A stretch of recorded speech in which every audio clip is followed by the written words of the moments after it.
Alam niyo ba, na-experience ko na rin ma-offload sa flight.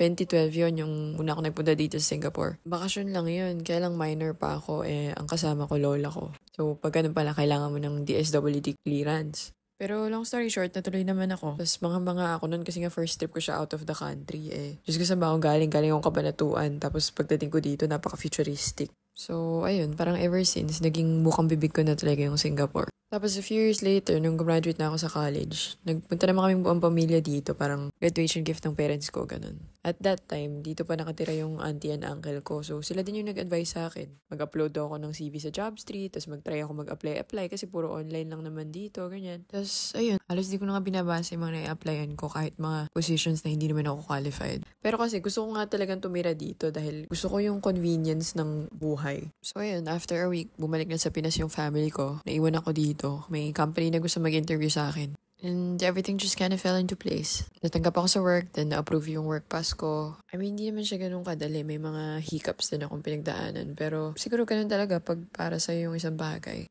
Ibibigay talaga sa'yo kahit anong mangyari. Tapos ayun, dami ko na nasabi, nakagawa na ako ng traditional Singapore breakfast.